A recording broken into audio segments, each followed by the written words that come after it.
Nagbabalik po tayo sa JUANEUKONEK, and this part naman ay ito po ang ating pangalawang segment, which is Philcom Connect. Balik na rin Crystal Diaz for our Philcom Connect. Hi! Hello, everyone. Hello to all the listeners of JUANEUKONEK. Yes, for 30 minutes. 30 minutes. Victoria and the family, they're super smart, super cute. Yeah, I'm so glad to hear her sing in this show. So thank you. Yeah. Yes, they're super sweet. The family, we can see how they have been helping Victoria to do what she wants. And she's only 8 years old, and we can see that she's enjoying whatever it is that she's doing, the voice kids and the theater and all that music classes that she's been doing. So back to business. Philcom Connect. Yes, go ahead, Crystal. Okay, so let me introduce this lady. I'm in awe of her. She's the founder and CEO of the Purple Community Fund. In 2002, Jane Walker developed highly successful poverty reduction programs for deprived communities in some of the worst slums in the Philippines. Following her fantastic work, she was awarded an MBE, Member of the British Empire in 2009, and won the Woman of the Year UK Award in 2010. She is passionate, dedicated, and tenacious. Without further ado, Miss Jane Walker, MBE. Hello, Miss Jane. Wow. Was that a good introduction? I'm blushing. that was a lovely entrance. Thank you very much. What a lovely introduction, Crystal. Well, thank you very much for joining us here in JUANEUKONEK. I've been trying to, get hold of you to join the show. I know you've been very busy, but it's an honor for you to join us today. Likewise. So, now let us talk about your charity. Let us talk about Purple Community Fund. So, why Philippines? How did it all start for you? Oh, right. That's going back quite a while now. Well, I was working for News International, and I'd been promoted and was offered a high position in London. And I just wanted to be sure if that was what I wanted to do with my career. So I decided to go to the Philippines I was on a 3-month sabbatical for work. And I picked the Philippines because I knew it was predominantly English speaking. I knew you had the most amazing dive sites, the most incredible beaches, and I had never been to Asia, and I really wanted to start there. And so that was how it started. And I was on an airplane. I got to Manila, and one of the first things I did was I bought a newspaper. And the newspaper was showing stories of families who were being evicted from their homes. They were in shanty housing. I'd never seen anything like that before. And so I just jumped in a taxi and asked the taxi driver to take me to the worst water area that he knew. And he took me to North Harbour, and he took me to Tondo, to Smoky Mountain had already closed then, because it was around about 95, I think, Smoky closed. But there was still a dump site there that was just across the road. But I followed 2 little boys up to this dump site. I didn't realise it was a dump site at all. But one of them had a big hook in his hand, the other had a sack, and they were about 4 or 5 years of age. And nobody was supervising them. So it was a very unusual thing to see. So I followed them, and I followed them up this dirt track. And it turned out to be the Pier 18 dump site that opened shortly after Smoky Mountain closed. And there were hundreds and hundreds of children and families that were living and working on this toxic dump site. And I think it was just the shock, really, of seeing child workers when they should have really been in school. And that was, for me, my epiphany moment, really. And the reason, Crystal, it was an epiphany moment is because when I was 15, my parents decided it was time for me to leave home. So I was in effect homeless at 15, but I had the benefit of my education. And even though I didn't finish school, I didn't go through to college or university, I was able to get a job. I worked as a chambermaid in a hotel, and then eventually I got this job as a sales girl in the newspaper industry, and then worked my way up. And I realized if it wasn't for my education, I would never have been able to have changed my own life. And I really, really wanted that for the children. And suddenly that became much more important to me than my career in the newspapers, and it overtook everything else that I wanted to do. And so I went back to England and I resigned, and I worked as a consultant. And while I did that, I studied how to run a charity in the Philippines and how to run one in the UK. So that was the start. But gosh, that was like 20 years ago. So Philippines is very much close to your heart. Oh, You have, yes. I'm so glad that someone from the UK, understand what's happening in the Philippines. A lot of a lot of vulnerable women and children needing help, and you were just there, to help them. And I know Tondo actually, and it is the poorest part of Manila, of the Philippines. And for someone to have, someone like you to help those people, I think is just pretty fantastic. It's so amazing. So I think you have actually got the presentation, Miss Jane. Would you like to use that?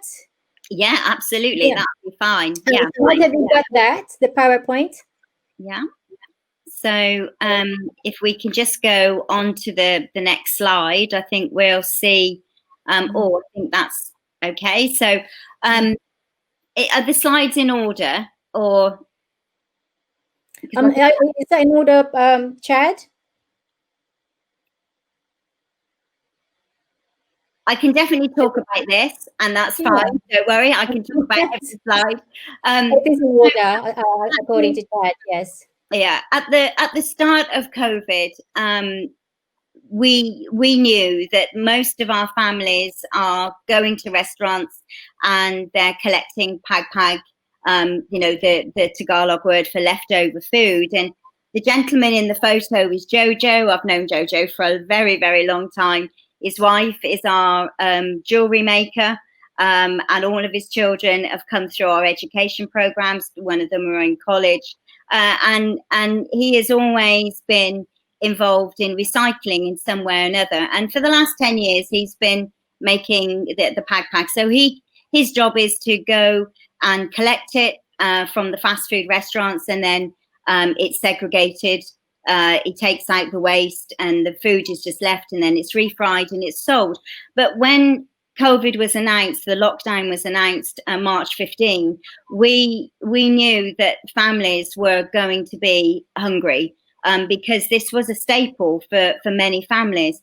And of course, our families are earning around about anywhere between 5,000 to 8,000 pesos a month.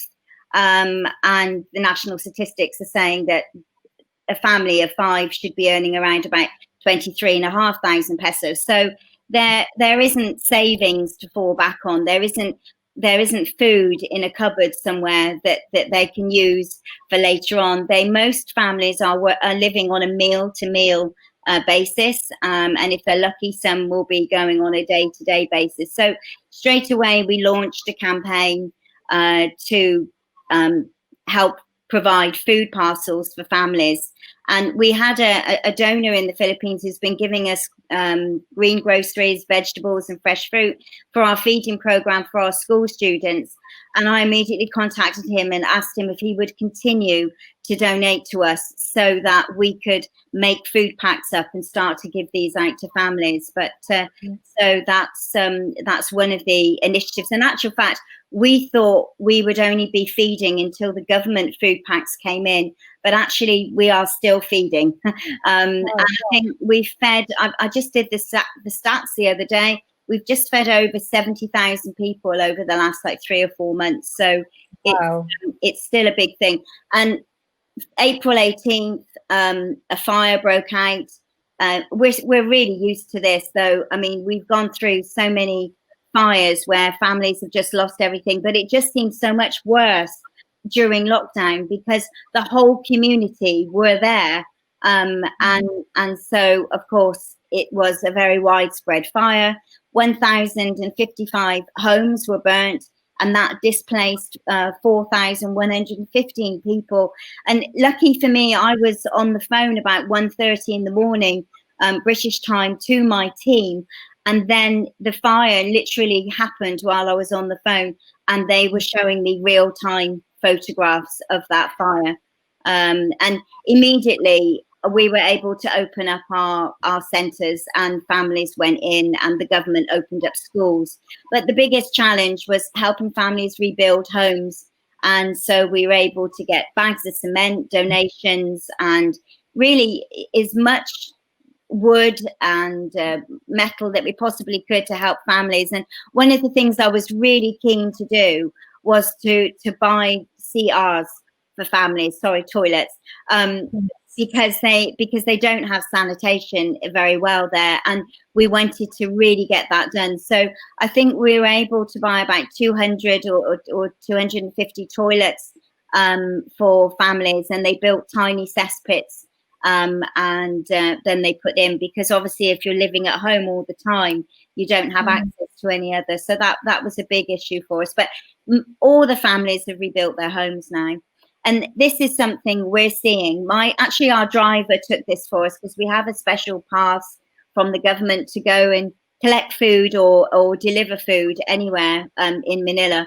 And he took these photographs to show me that now around about 53% of adults are unemployed, and lots of families have started to beg on the streets, asking with these signs. And he said it's really a common sight. And I think this is just, one of the problems highlighted. I think CNN just did a report recently. Esquire magazine. And they said that 50% of adults now were unemployed. So the need for food is very strong. Especially now during the pandemic. Yeah. It's always been there, but the pandemic has really highlighted it, because I think so many people have just lost their work or their ability to work, and don't have the savings to rely on. And of course we then through the quarantine, it was announced that everybody 21 years and below and 60 years and above are required to stay indoors. Which is fine if you're living in a house and you've got electric fans or aircon, and you're living in a good stable home. But all of our families are living in makeshift shanties, and for a whole family to be confined in that space, a very small space, was concerning. We managed to get 3 teams of 2 fathers together, and they are systematically, and they're still doing it now, going round to families' homes and finding out, do they need a new roof? Do they need a wall fixing? Maybe they might need some cement on the floor, just to try and make those houses more stable and more secure.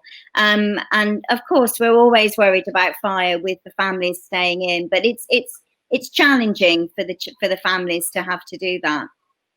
And with so many job losses, we wanted to find ways of getting families back to work. And we've always instigated that anybody in our livelihood programs, they need to save.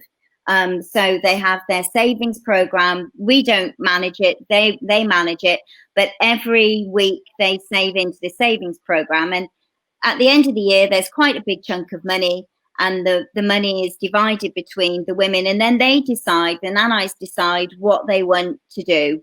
And most of them want to supplement, their trabajo. They want another work. And so they have a small business. And we've been running that system for such a long time that we decided that the best thing to do now was slightly adapt it and run it as business skills training and small business startup loans. We needed to do Yeah, I loans. can see a lady with sari store there. Yeah, well, And actually, a small India. that's Jojo's wife. Oh, sweet. Yeah, and because she's part of our livelihood program, and because our sales from our products are so low, she's running her own eatery. This is Lolly. She is one of the mothers of one of our really. Oh, she's been an honoured student all through her education. And she just has always ran the sari store, but she wanted to do rice. So we lend her rice. And of course, that means those families are now earning their own money. They can afford to buy their own food. It means we can help some of those other vulnerable families that aren't in that position to do that. But the business loans has been really successful. And because the feeding program is so massive, we have been generating an awful lot of rice sacks. So we've been saving the rice sacks, and we were really, really fortunate. Infinity Foods in Brighton and Infinity Foods Wholesale, they're predominantly a vegan supermarket. They really adopted this product. And so we've been supplying them with these rice sack shopping bags. And I've got a sea freight order coming over now. So hopefully we can get them on our online shop. But it's been brilliant because it's kept 35 of our sewers in work.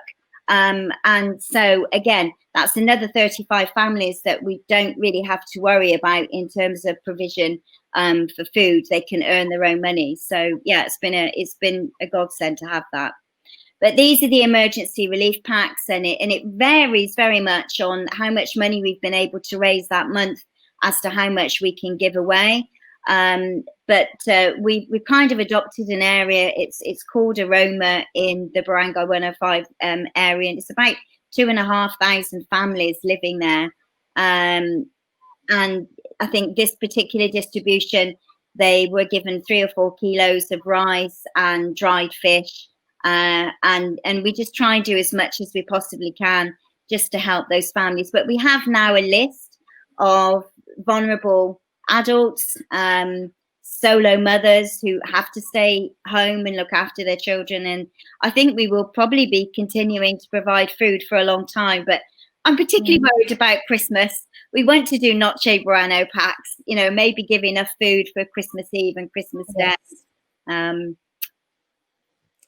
Well, oh yeah, this was fun. And this is really because our livelihood manager and myself, we both love to grow. He has a little plot of land in Bicol where his house is, and so we were able to get hold of the Philippine Agricultural Society, and they came and trained our staff how to do basic vegetable growing. Sustainable, because we produce our own organic fertilizer, and that went out into the rural areas because we work in the IG in 2 areas in Bulacan and Baguio, but also some of the mums. So Selena here is on the side. She lives in Tondo and she desperately wanted to grow. She's only got room for 6 plants, but they're also growing in the urban parts. So the vegetable growing's only been going about 2 months now, so I don't think they'll get a yield for another few months. But it's just another source of food, and I think that's really, we've shifted really, Crystal, from developmental work to really emergency relief, which is kind of what we feel like we've been doing since March. But as you know, schools were closed until a vaccine is available, and officially are opening on October the 5th. So I think that's tomorrow, isn't it? So yes. There was a massive need. It's a blended mix of how students will learn. Mainly high school, senior high school and college will be online. Some elementaries, though, are also online, and some are doing printed materials. But the biggest concern was how were we going to be able to provide smartphones and tablets for children in such a short space of time.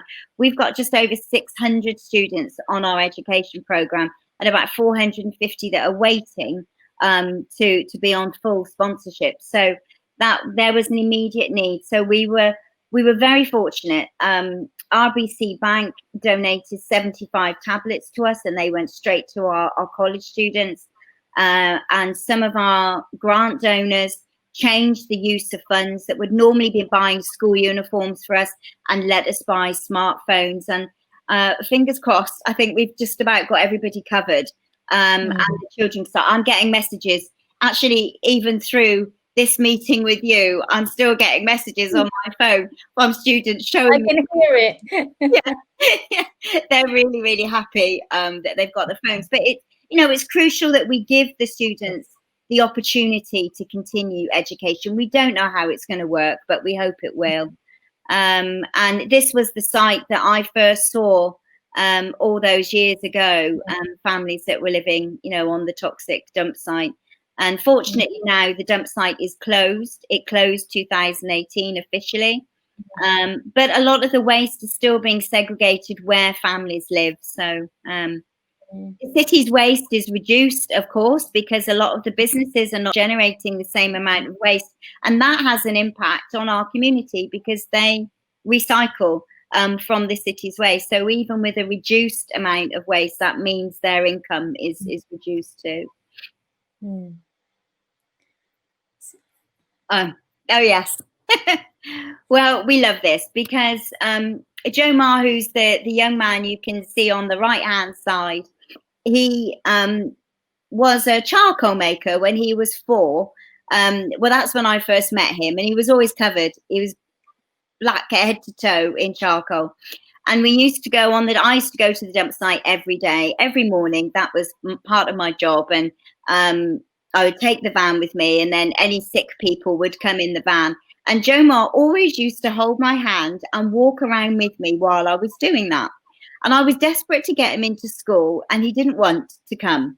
There was just no way. But when he was 6, he changed his mind, and he came to school. And as a reward, we let him join our football clubs.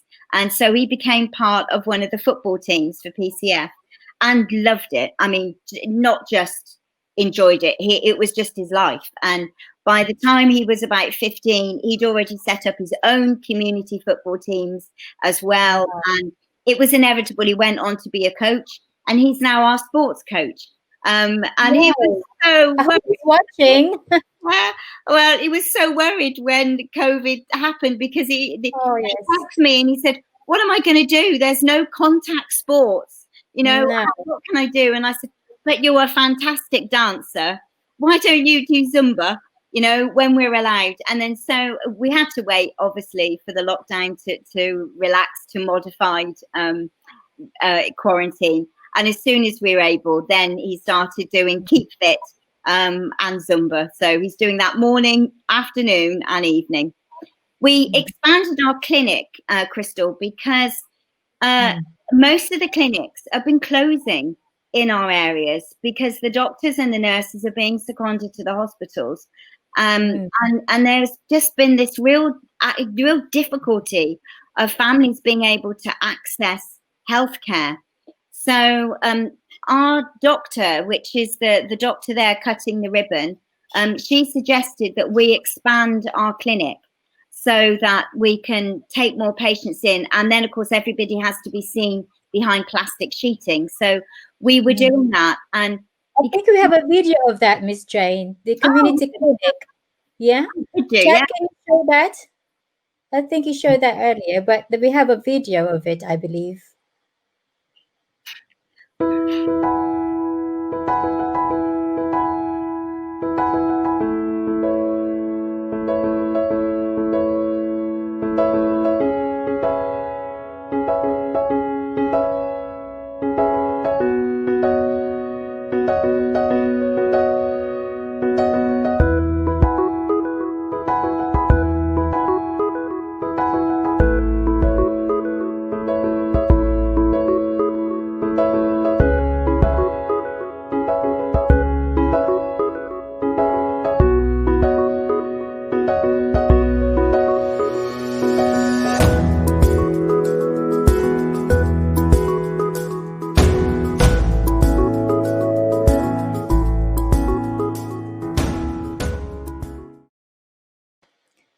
So that's Yeah. good. So please donate. Everyone who's listening, who's watching this program in One You Connect, please go to the PCF website, and on the website it will have the bank details. Correct, Miss Jane?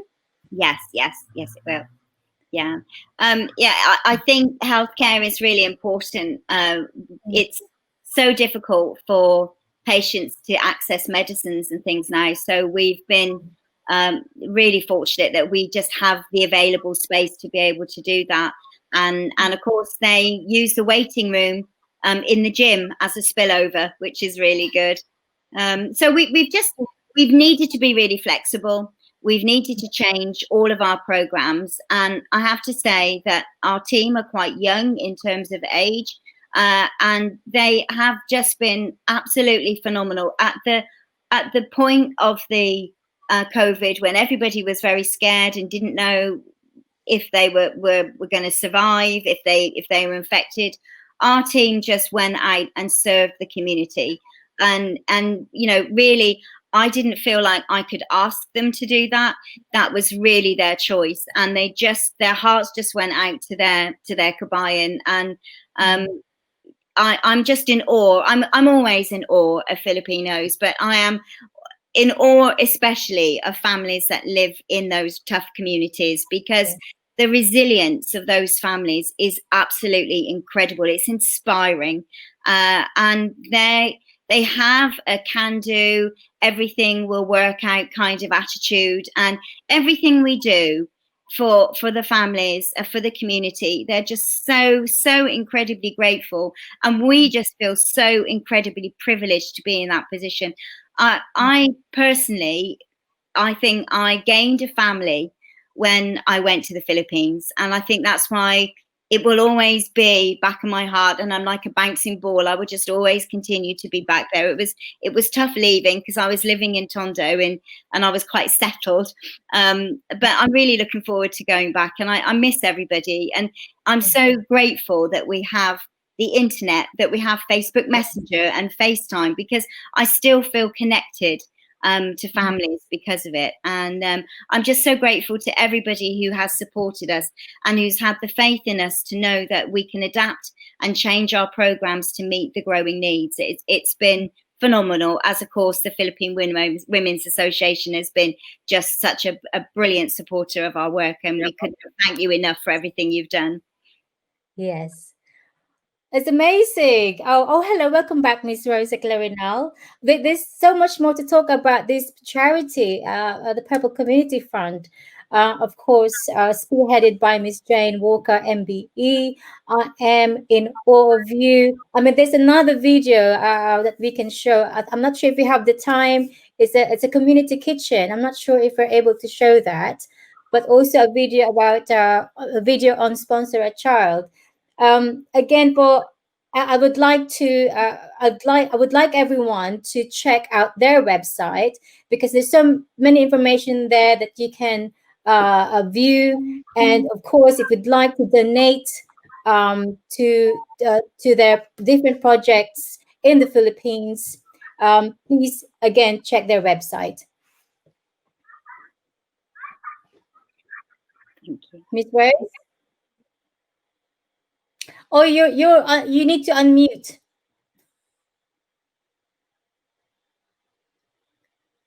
Yeah, can't hear you. You need to unmute. That's it. So, Miss Jane, you unfortunately you are stuck in the UK. So, how are you managing at the moment with the travel restrictions in the Philippines? Yeah, it's difficult, because I came in on a tourist visa, and I was in the process of getting my work permit, so I came out on a tourist visa. So I have to wait as a foreigner until we're able to open back up again. But I mean, in the early days when I came back, I was getting up at 2 o'clock in the morning to be on Filipino time, so I could connect in real time with my team, and I think that was the most important thing. But yeah, it's actually, this has been the longest time I've ever been away. I haven't. It's now like nearly 6 months, and I've always been back or been living there or traveling. So yeah, it feels we just keep waiting. But obviously, you know, when it's safe to go back, then I guess it will be open to all tourists, and you know, we'll head back. Yeah. Okay. Can you hear me now, guys? Yes. Yes, Hi, yes. Jane. Thank you so much. You know what I want us to play is how to sponsor a child. I think it's very important We because have it there. yes, do But we can you have it? find it? Do we have that information, Chad? Yes. We have the video. Can we play it so that yung mga nanonood po ng JUANEUKONEK, kung interesado kayo to sponsor a child, to support them in their education, especially now that classes will start in the Philippines in October 5. Yeah. So let's watch and let's find out kung paano po tayo makakatulong. Please, let's watch this so that ipaalam po natin sa ating mga kababayan how to help and how to sponsor. Chat. Ako po si Moisa Jimingo, 11 taong gulang. Nakatira po ako sa Helping Complex. Gusto ko po sana makatapos po ako ng pag-aaral, kaso nga lang po natigil po dahil sa COVID-19. Gusto ko po makatapos ng pag-aaral para matulungan ko po ang pamilya ko. Gusto ko po maging arkitekto. Sana po matulungan niyo po kami. Sana po magkaroon po ako ng sponsor.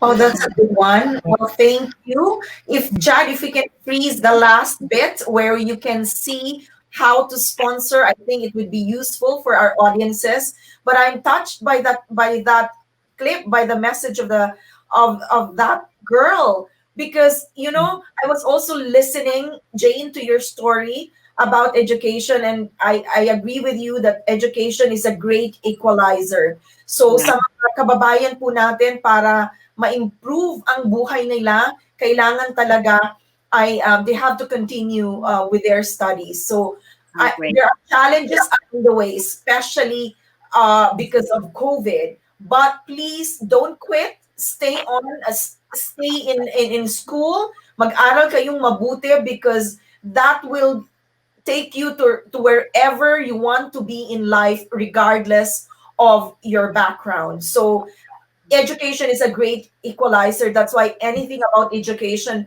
we have to support. So natouched ako, I was touched by that girl.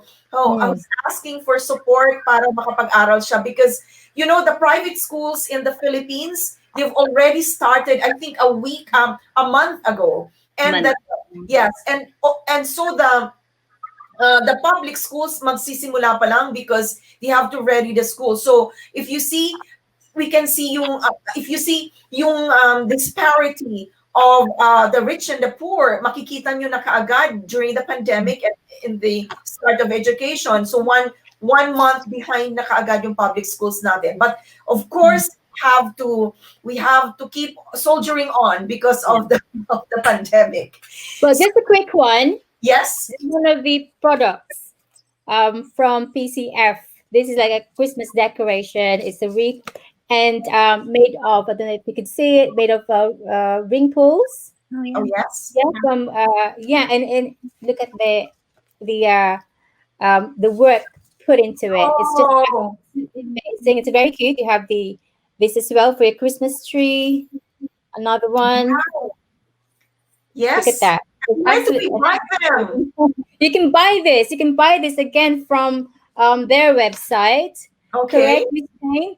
And actually, just a quick shout out to Maria Lone, who's our the chair of fundraising committee, and she's actually left a message. She said, "Hi Jane and Crystal, on my way in the stormy weather, delivering CF products." So she's out there, FWA UK. So well done to you, Maria. Wilma Malone. That's Wilma. Maria, oh yes, this is the message of Maria. Well done to you. It's raining here in the UK, so you have to bring your umbrella. Yes. Yeah. So Yeah. Yes, I am interested in having some of those decors Oh, para Yes. uplift our spirits during the lockdown, and maybe we should start decorating our homes with Christmas trees and the like. Yeah. So yeah, so Jane, thank you so much for your time, and thank you for sharing your experiences also of staying in the Philippines. What a great person! What an opportunity to have you on our show today. Sana po makatulong tayo sa ating mga kababayan, especially those na nangangailangan ng tulong and then asking support for the education of the children. So I guess we have a little bit more time for one or two message or question. Do we have anything? I'll just greet my mom who's watching from Pampanga, and my brother are also watching from Pampanga in the Philippines. So ayan, magna 9 o'clock na po sa Pilipinas, and they're watching JUANEUKONEK. And And also, hello to Darmin Balarignon. She said Darwin, hello. Thanks for yeah. always supporting us. Yes, thank you, Darwin, for always supporting JUANEUKONEK. Next week na lang po natin ipamimigay yung mask for our loyal viewer and supporter, giving away the Mitch Disunya. Mitch Disunya is a supporter of JUANEUKONEK. So if we have frontliners to message us, we will give you that fashionable mask that we have been promoting and using. So that's all given to us by designer Mitch Disunya for frontliners, for supporters of JUANEUKONEK. So I guess, Jane, we would have to ask you for your parting message. Oh, well, I guess my parting message is that, I just wish for everybody who's watching this that they can stay well and safe, and happy and positive, and remember those that are less fortunate, because there has never been a time, I think, in our history that people have needed our help more than ever now. And I hope that we can all respond to those that are in need, because not only does it give us a good feeling, but it's so needed. It's so needed to keep families strong and to keep them moving forward. So just thank you so much for inviting me. I feel really humbled to be on your show, and for just giving me this opportunity to be a voice for those families that we're serving in Tondo and in Manila. And thank you for both of your support. I feel really, really honored to be here. Thank you. Thank you. It was our pleasure. Maraming salamat. Yes, Crystal? That's it. She said everything now. So thank you very much for joining the show today. Yes, I hope you can go back to the Philippines to continue your service, your support, your project. So hopefully magkaroon na ng vaccine so that we can go back to normal. So, eto po, maraming salamat sa mga nanunood sa atin. Magbabalik po kami sa susunod na linggo para po sa ating programang JUANEUKONEK. Kasama po namin kayo sa pagkonekta sa mga Pinoy sa Europa ngayong panahon ng pandemya. Ang kwento ni Juan sa Europa ay kwento ng bawat Pilipino sa iba-ibang sulok ng mundo. We continue to honor our kababayans here in the UK and beyond, and we trust that we have inspired you, given you hope, and entertained you this Sunday afternoon. Thank you to the National Lottery Community Fund for being our funder in this project Kontra Corona Kabayan. We will be serving you in the next 6 months. Ako po si Rose Eclarinal. And I'm Crystal Dias. Hanggang sa muli sa JUANEUKONEK.